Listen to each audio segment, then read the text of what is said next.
നിർദ്ദേശങ്ങളാണ് മഹാനവറുകളെ ആദ്യവും ക്ഷണിക്കുന്നു.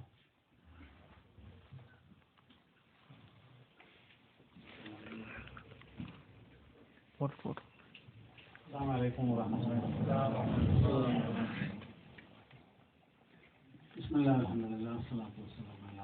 സ്വല്ലല്ലാഹു അലൈഹി വസല്ലം. ബഹുമാന്യരായ അധ്യക്ഷരെ, പണ്ഡിതന്മാരെ, പ്രമുഖരെ, സഹോദരന്മാരെ, ഇവിടെ വിവിധ മേഖലകളിൽ പ്രവർത്തിച്ചുകൊണ്ടിരിക്കുന്ന സുഹൃത്തുക്കൾ, അല്ലാഹു നമ്മുടെ ഈ സംഗമം സാലിഹായ കബൂൽ ചെയ്യട്ടെ. പോയതുകൊണ്ട് കുറച്ചുകൂടെ അങ്ങനെയൊക്കെ ഇരിക്കുന്നതാണ്. നാളെ വേണം ഒന്ന്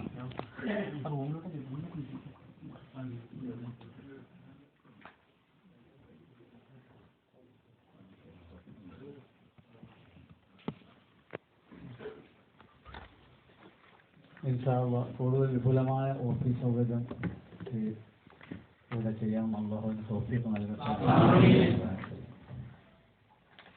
സുദീർഘമായി ഞാൻ സംസാരിക്കുന്നില്ല, നേരം കുറെ ആയിട്ടുണ്ട്. നാളെ നിങ്ങൾക്കൊക്കെ ജോലിയുള്ള ആൾക്കാരുമായിരിക്കും. ഈ പ്രതിസന്ധികളും പ്രയാസങ്ങളും ഒക്കെ ഉള്ളതോടൊപ്പം തന്നെ അള്ളാഹു നമ്മളിവിടെ ഒരുമിച്ച് കൂടിയത് അള്ളാഹു സുബ്ഹാനഹു വ തആല സ്വാലിഹായ അമലായി കബൂൽ ചെയ്യട്ടെ. വളരെ പ്രധാനപ്പെട്ട വിഷയങ്ങൾ തന്നെ ഇവിടെ കുറെ പറയാനുണ്ട്. ഒന്ന്, ഉസ്താദ് ചെറുശ്ശേരി സൈനുദ്ദീൻ മുസ്ലിയാരെ സംബന്ധിച്ചുള്ള അനുസ്മരണം.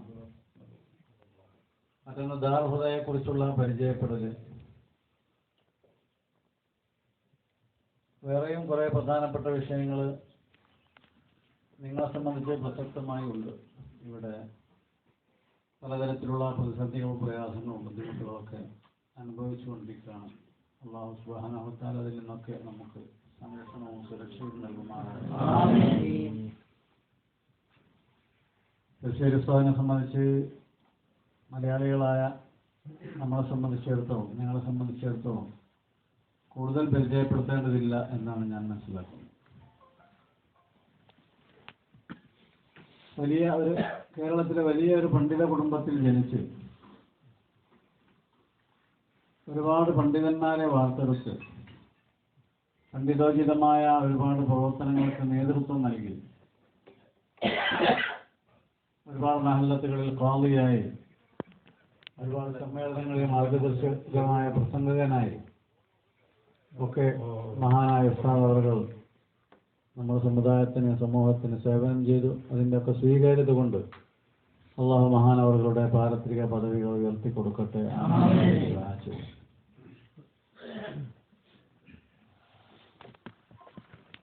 പണ്ട് കാലങ്ങളിലൊക്കെ നമ്മുടെ നാട്ടിൽ നിന്ന് മതവിദ്യാഭ്യാസ രംഗത്തുള്ള ആളുകൾ പഠനം പൂർത്തിയാക്കൽ ബാക്കിയാത്തിലേക്ക് പോയിക്കൊണ്ട് വെല്ലൂര്, മദ്രാസിനടുത്തുള്ള വെല്ലൂരിലാണ് ബാഖിയാത്തു സ്വാലിഹാത്ത് അറബിക് കോളേജ്. ഉസ്താദുകൾക്കും അങ്ങനെ ബാഖിയാത്തിലേക്ക് പോകാനുള്ള സമയമായി. ബാപ്പാനോട് സമ്മതം ചോദിച്ചപ്പോഴും ബാപ്പ അന്ന് വയസ്സായി രോഗിയായിരിക്കുന്ന സമയമാണ്. ഞാനിപ്പോൾ അങ്ങനെ ഇരിക്കുമ്പോൾ ഇങ്ങനെ ബാഖിയാത്തിലേക്ക് പോവാം, എനിക്കൊരു വിഷമം തോന്നുന്നുണ്ട്. ബാഖിയാത്തിൽ പോയി മടങ്ങി വന്നവർ നിന്റെ അടുത്തേക്ക് ഇങ്ങോട്ട് വന്നുകൊള്ളും എന്നുള്ള ഒരു അനുഗ്രഹീതമായ വരം ഉസ്താദുകൾക്ക് നൽകി. അതാണ് പിന്നെ അത് സാക്ഷാത്കൃതമായതായി ആണ് പിന്നെ കേരളീയ മുസ്ലിംകൾ അനുഭവിക്കുന്നത്. ബാഖിയാത്തിലും പട്ടിക്കാടും നന്ദിയിലും അതുപോലെയുള്ള വലിയ വലിയ സ്ഥാപനങ്ങളിലൊക്കെ പഠിച്ച് പുറത്തു വന്ന് ദർശനം നടത്തി ദീനീ രംഗത്തെ പ്രവർത്തനം നടത്തിക്കൊണ്ടിരിക്കുന്ന പണ്ഡിതന്മാരൊക്കെ ഫത്വ ചോദിക്കാനും മതവിധികൾ അന്വേഷിക്കാനും കിതാബുകളുടെ ആഴങ്ങളിലേക്ക് ഇറങ്ങിച്ചെന്നുകൊണ്ടുള്ള പഠനങ്ങൾ നടത്താനും ഒക്കെ ഉസ്താദുകളിലേക്ക് വന്നുകൊണ്ടിരുന്നു എന്ന് നിങ്ങൾ മനസ്സിലാക്കിയിട്ടുണ്ട്. 20 കൊല്ലക്കാലം സമസ്ത കേരള ജംഇയ്യത്തുൽ ഉലമയുടെ സെക്രട്ടറി പദവി അലങ്കരിച്ചു എന്നതും ഉസ്താദുകളുടെ കിരീടത്തിലുള്ള ഒരു പൊൻതൂവലാണ്. കേരളത്തിലുള്ള ഒരുപാട് മഹല്ലത്തുകളിലെ ഖാദി സ്ഥാനവും ഒരുപാട് മഹല്ലത്തുകളിലെ ഉപദേഷ്ടാവും കമ്മിറ്റികളുടെ ഉപദേഷ്ടാവും ഒരുപാട് ആലിമ്യങ്ങളുടെ ഉസ്താദും, ഇങ്ങനെ ഒരുപാട് പദവികൾ. അൽഹംദുലില്ലാഹ് ദാറുൽ ഹുദയുടെ ആരംഭകാലം മുതൽ തന്നെ ഏകദേശം ഉസ്താദുകൾ അതിൻ്റെ പ്രിൻസിപ്പാളായിരുന്നു. 1993-94 ഉസ്താദുകൾ ഹജ്ജ് ഉംറയ്ക്ക് വേണ്ടി പുറപ്പെട്ടു. അതുവരെ ചമ്മാട് ജുമാഅത്തുപള്ളിയിൽ മുദരിസായിരുന്നു. മടങ്ങി വന്ന ശേഷം 94 മുതൽ തൻ്റെ വഫാത്ത് വരെ 20-ലധികം വർഷം ദാറുൽ ഹുദയുടെ അമരക്കാരനായി മേധാവിയായി ബഹുമാനപ്പെട്ട ഉസ്താദുകളുടെ സേവനമനുഷ്ഠിച്ചു. ഇങ്ങനെ ഒരുപാട് ദീനിൻ്റെ ഉയർത്തെഴുന്നേൽപ്പിന് വേണ്ടി, മുസ്ലിമീങ്ങളുടെ ഉത്കർഷത്തിന് വേണ്ടി, മതസ്ഥാപനങ്ങളുടെ പുരോഗതിക്ക് വേണ്ടിയൊക്കെ വളരെയേറെ ശ്രമങ്ങൾ അർപ്പിച്ച മഹാനായൊരു നേതാവാണ് ശൈഖുന ചെറുശ്ശേരി ജൈനുദ്ദീൻ മുസ്ലിയാർ സഹോദരരുടെ പാരമ്പര്യ പദവികൾ അല്ലാഹു ഉയർത്തി കൊടുക്കട്ടെ. ആമീൻ യാ റബ്ബൽ ആലമീൻ.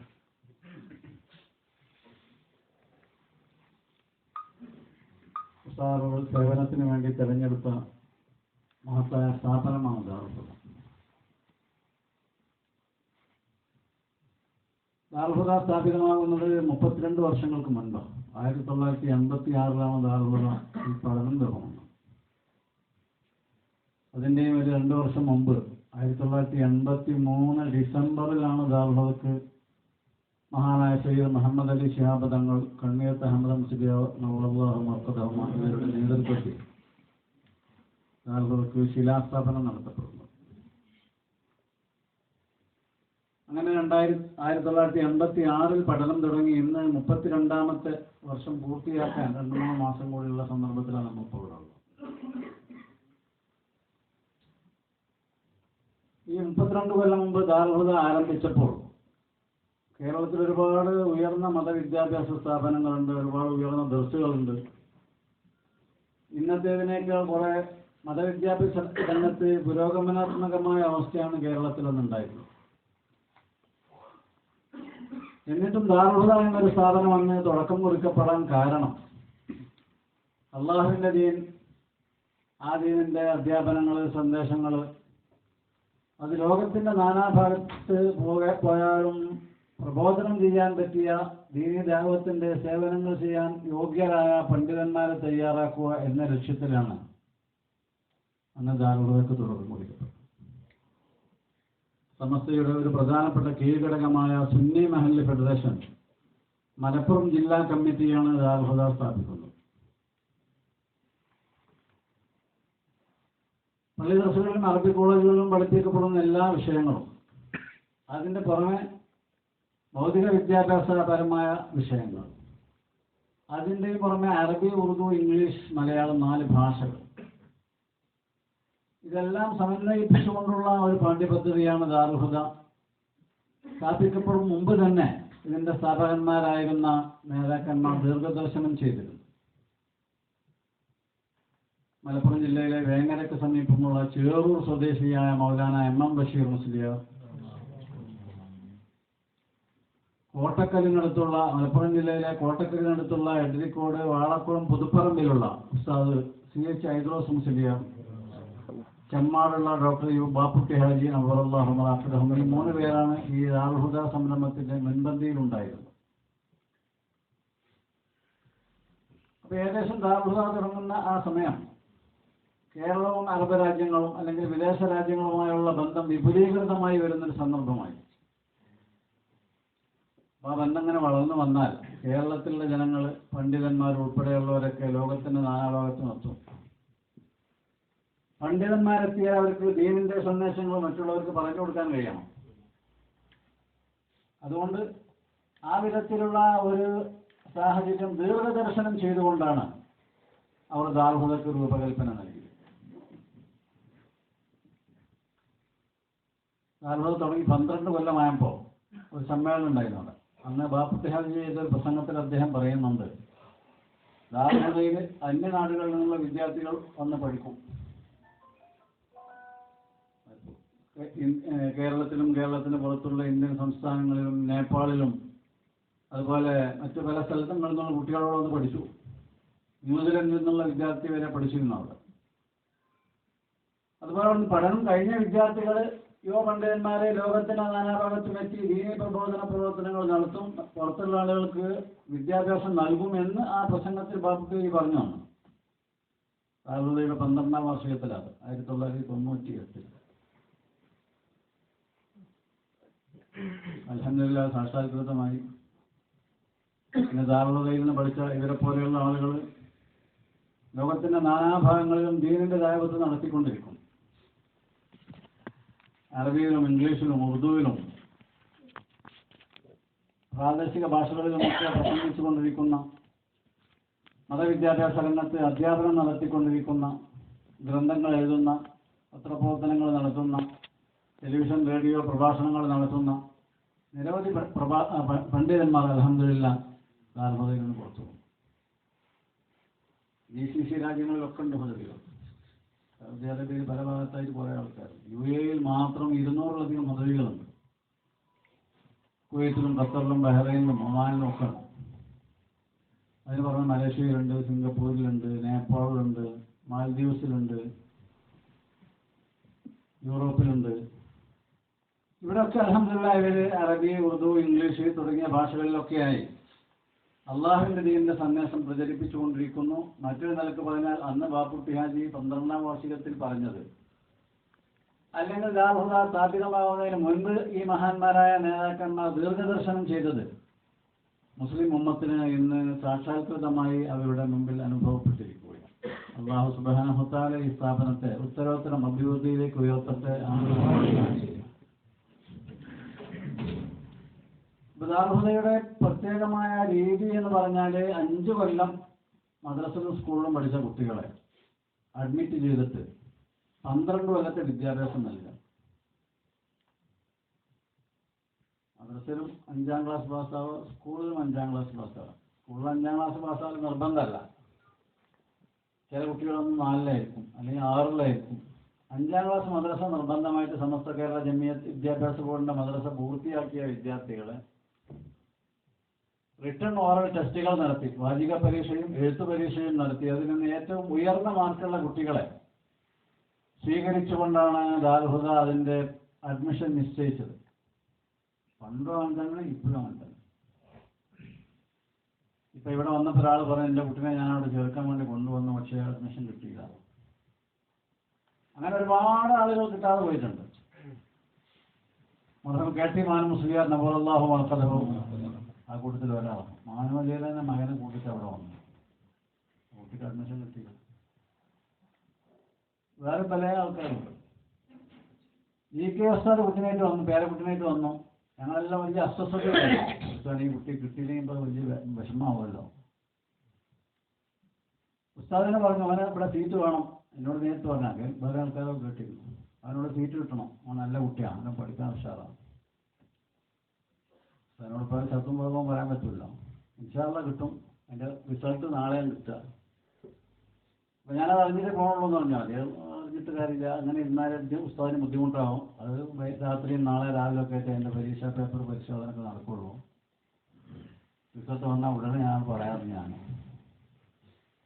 അങ്ങനെ ഞങ്ങൾ വലിയ അസ്വസ്ഥതയിലാണ്. കാരണം ഉസ്താദ് നേരിട്ട് വന്നിരിക്കുക. ഉസ്താദിൻ്റെ മകൻ അബ്ദുസ്സലാമിൻ്റെ മകനായി കുട്ടി.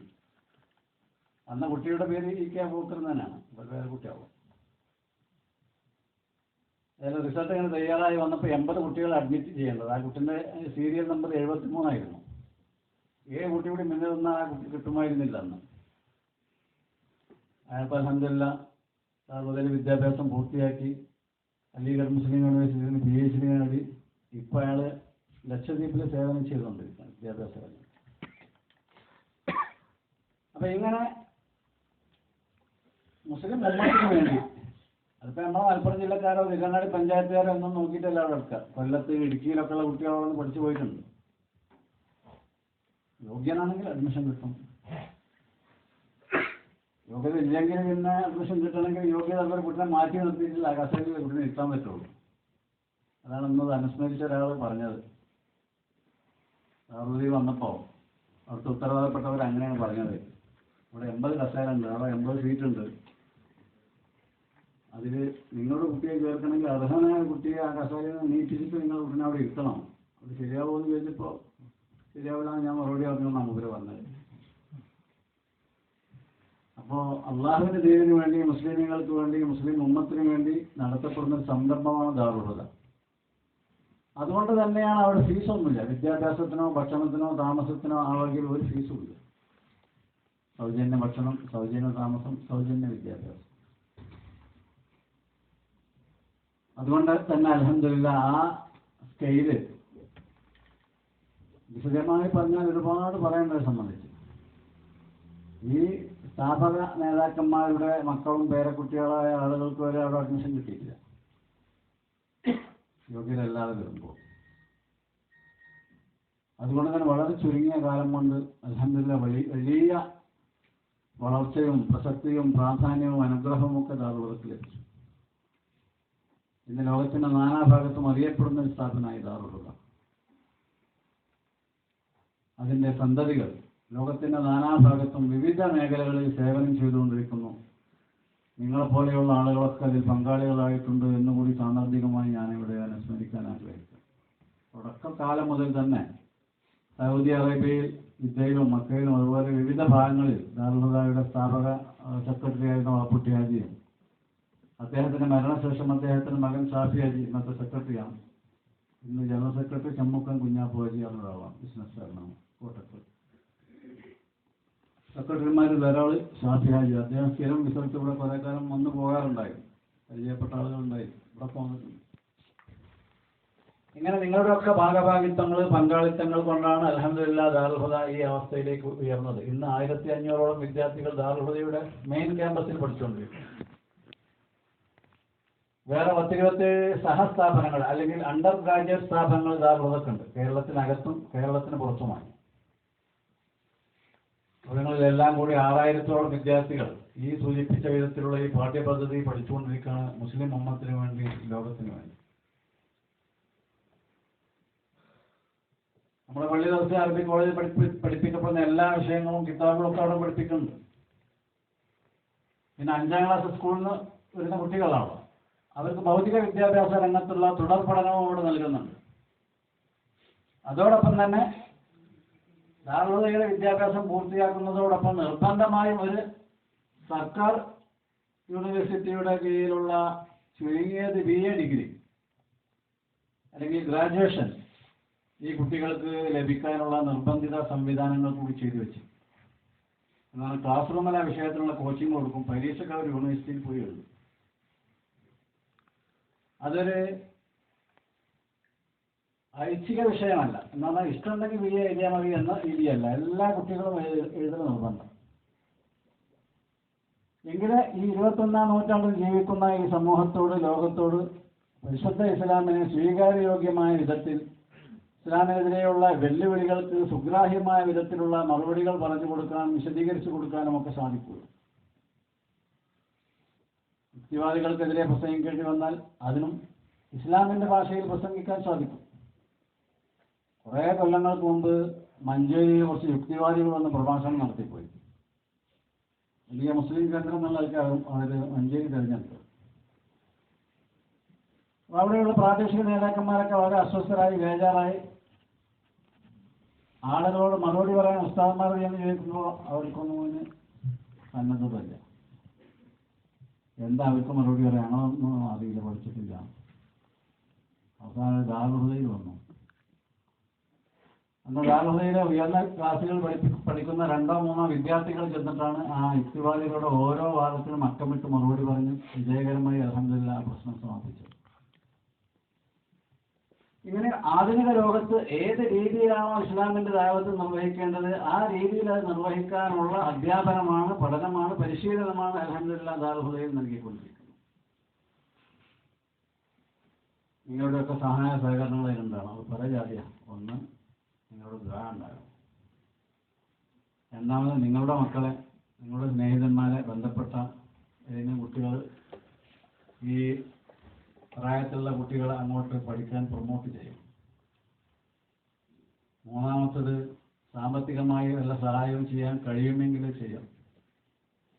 വലിയൊരു സംഖ്യ, ഒരു കുട്ടിക്ക് ഒരു മാസം 3000 ശരാശരി 3000ന്റെ മീതാണ്. അങ്ങനത്തെ 1500 കുട്ടികൾ പഠിക്കുന്നുണ്ട്. അപ്പോൾ കാൽക്കുലേറ്റർ എല്ലാം എടുത്തുണ്ടല്ലോ, നോക്കിയാൽ മതി. 1500 കുട്ടികൾക്ക് തിരിക്കണം 3000 മാസത്തിന്, ഒരു മാസത്തിന് എത്ര ചെലവ്.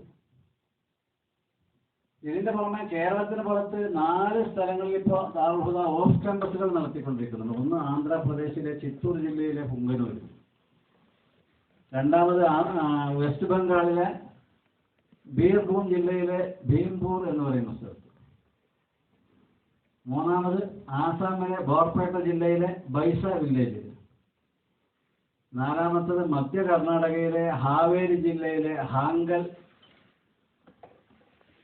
താലൂക്ക് ആസ്ഥാനാണ്. അതിൻ്റെ അടുത്ത് 4 കിലോമീറ്റർ അടുത്തുള്ള ഗജ്ജഹള്ളി എന്ന് പറഞ്ഞ സ്ഥലം. ഈ 4 സ്ഥലത്തും 100, 150, 200 താഴെയൊക്കെയായിട്ട് വിദ്യാർത്ഥികൾ ഈ 4 ഓരോ സ്ഥലത്തും പഠിച്ചുകൊണ്ടിരിക്കുന്നുണ്ട്. അവിടങ്ങളിലുള്ള വിദ്യാർത്ഥികൾ അവർക്ക് ഇതേ സിലബസാണ്, അറബി, ഉറുദു, ഇംഗ്ലീഷ്, പിന്നെ അവരുടെ പ്രാദേശിക ഭാഷ. ബാക്കി ഇസ്ലാമിക വിഷയങ്ങളും സെക്യുലർ വിഷയങ്ങളൊക്കെ ഒരേ സിലബസ്. ദാറുൽ ഹുദയിൽ ആദ്യം തുടങ്ങി 1999 കേരളത്തിന് പുറത്തുള്ള വിദ്യാർത്ഥികൾക്ക് ഒരു സെക്ഷൻ തുടങ്ങി. 1999 12 കൊല്ലം ദാറുൽ ഹുദയിലെ പഠനം. ആ 12 കൊല്ലത്തെ പഠനം കഴിഞ്ഞപ്പോൾ കേരളത്തിന് പുറത്തുനിന്നുള്ള വിദ്യാർത്ഥികളും പഠിച്ച് പഠനം പൂർത്തിയാക്കി അവർ വടക്കേ ഇന്ത്യയിലും അവരവരുടെ സംസ്ഥാനങ്ങളിലും പുറത്തുമൊക്കെയായി വിദ്യാഭ്യാസ ദീനീ സേവനങ്ങൾ ചെയ്തുകൊണ്ടിരിക്കും. ഇങ്ങനെയുള്ള അതിവിപുലമായ ഒരു വ്യവസ്ഥാപിത സംവിധാനമാണ് ദാറുൽ ഹുദ. ദാറുൽ ഹുദയിൽ പഠനം പൂർത്തിയാക്കി അവരെ പുറത്തിറക്കി വിടലല്ല, അവരെ നീളമുള്ള ഒരു കയറുന്ന പശുവിനെ കെട്ടിട്ട് വാങ്ങിക്കാം. കയറിൻ്റെ നീളമനുസരിച്ച് എവിടെയും പോവാം, എന്നാലും ഇവിടെ വരണം. ഇവിടുത്തെ പൂർവ്വ വിദ്യാർത്ഥികളുടെ സംഘടന ഉണ്ട്, Hudawis association for devoted Islamic activities എന്നാണ് എൻ്റെ മുഴുവൻ പേര്. എൻ്റെ ചുരുക്കപ്പേര് ഹാദിയാണ്. ഈ പറഞ്ഞ ഓരോ ലഹുദൻ്റെ തർക്കം ഹാദിയാണ് മാർഗദർശിയാണ്. ഹാദിയയ്ക്ക് ഇന്ന് വലിയൊരു ആസ്ഥാനമുണ്ട് പാണക്കാട്. ബഷീർ അലി ശിഹാബ് തങ്ങളാണ് ഇന്ന് ചെയർമാൻ. അപ്പോൾ അവിടെ ഭൂമി എത്തിയപ്പോൾ അവിടെ വാങ്ങി, അവിടെ ഓഫീസൊക്കെ തുടങ്ങി, അവിടെ പലവിധത്തിലുള്ള ക്ലാസുകളും സംവിധാനങ്ങളൊക്കെ നടന്നുകൊണ്ടിരിക്കുക. ഹാദിയയുടെ കീഴിൽ വടക്കേ ഇന്ത്യൻ, കിഴക്കേ ഇന്ത്യൻ സംസ്ഥാനങ്ങളിലൊക്കെയായി 300-ലധികം പ്രാഥമിക മദ്രസകൾ നടന്നുകൊണ്ടിരിക്കും. അവിടെയുള്ള ആൾക്കൊന്നും അറിയില്ല ദീനിനെപ്പറ്റി. വിശദീകരണം പിന്നെ ഇൻഷാ അല്ലാഹ് നിങ്ങൾ മനസ്സിലാക്കും. ചുരുക്കി പറയണം,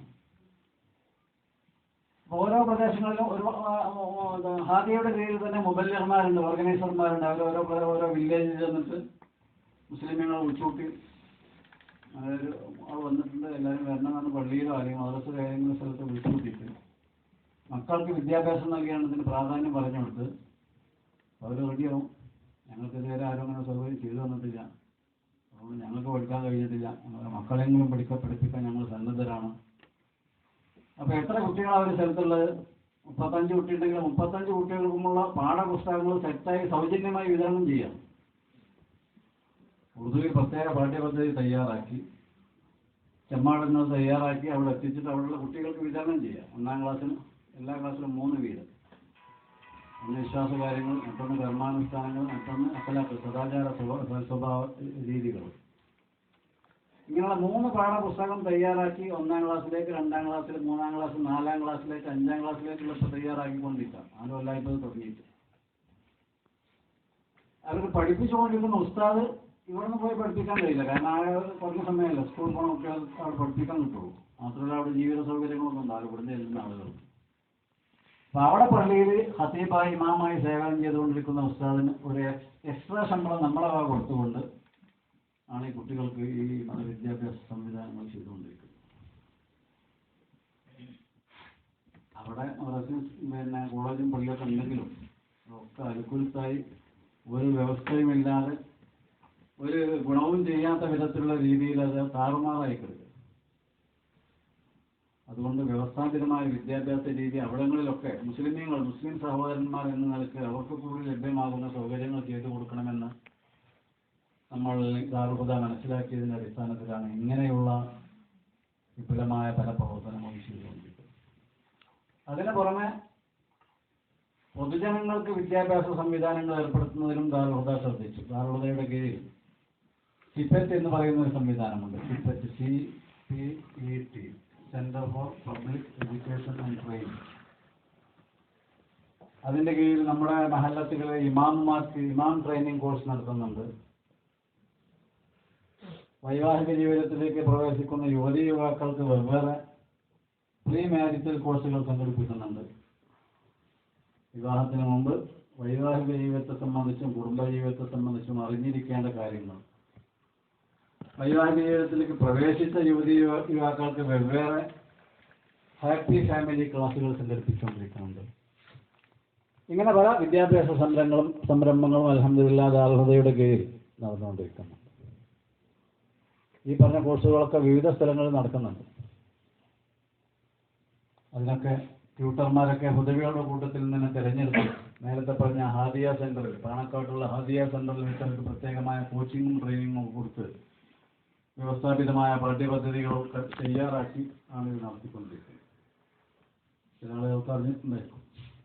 മാത്രമല്ല കുറച്ചു കാലമായി ഗൾഫിലുള്ള ജിദ്ദയിലുണ്ടായിരുന്നു, അബുദാബിയിൽ, ഖത്തറിലൊക്കെ ഉണ്ടായിരുന്നു. അവിടെയുള്ള ആളുകൾ പ്രാഥമികമായി പോലും ഇസ്ലാമിനെ സംബന്ധിച്ചുള്ള വിദ്യാഭ്യാസം ചെയ്യാൻ നേരത്തെ അവസരം ലഭിച്ചിട്ടില്ലാത്ത ആളുകൾ ഞങ്ങൾക്കും ഇങ്ങനെ ദീനിനെ പറ്റി പഠിക്കാൻ എന്തെങ്കിലും സംവിധാനം വേണമെന്ന് പറഞ്ഞതിൻ്റെ അടിസ്ഥാനത്തിൽ സിപെറ്റിൻ്റെ കീഴിൽ, centre for public education and ട്രെയിനിങ്ങിൻ്റെ കീഴിൽ പ്രത്യേക പാഠ്യപദ്ധതി തയ്യാറാക്കി ഓൺലൈൻ ക്ലാസ് സംവിധാനങ്ങൾ നടത്തി അത് ക്ലാസ് എടുക്കാൻ ഇവിടെയുള്ള ഉസ്താദന്മാരെ, ഹുദവികളായ പണ്ഡിതന്മാരെ ഉപയോഗപ്പെടുത്തി അവർക്ക് പ്രത്യേക സർട്ടിഫിക്കറ്റ് കൊടുക്കുന്ന ഒരു സംവിധാനവും അടുത്ത കാലമായി ഗൾഫിലുള്ളവർക്ക് അടുത്ത കാലമായി നടത്തി വരുന്നുണ്ട്. ഇങ്ങനെ ഒരുപാട് പ്രവർത്തനങ്ങൾ അൽഹംദുലില്ലാഹ് ഇതൊക്കെ ശോഭനമായ ഒരു മുസ്ലിം ഉമ്മത്തിന്റെ ഭാവി എന്ന ലക്ഷ്യം വെച്ചുകൊണ്ടാണ് ഈ 32 കൊല്ലം മുമ്പ് ദാറുൽ ഹുദയുടെ മുമ്പിലുണ്ടായിരുന്ന നേതാക്കന്മാർ ആവിഷ്കരിച്ചത്. മഹാനായ സയ്യിദ് ഉമർ അലി ശിഹാബ് തങ്ങൾ ദാറുൽ ഹുദയുടെ പ്രസിഡന്റായിരുന്നു. അദ്ദേഹം മരിച്ചതിന് ശേഷം സയ്യിദ് ഹൈദർ അലി ശിഹാബ് തങ്ങളാണ് ദാറുൽ ഹുദയുടെ പ്രസിഡന്റ്.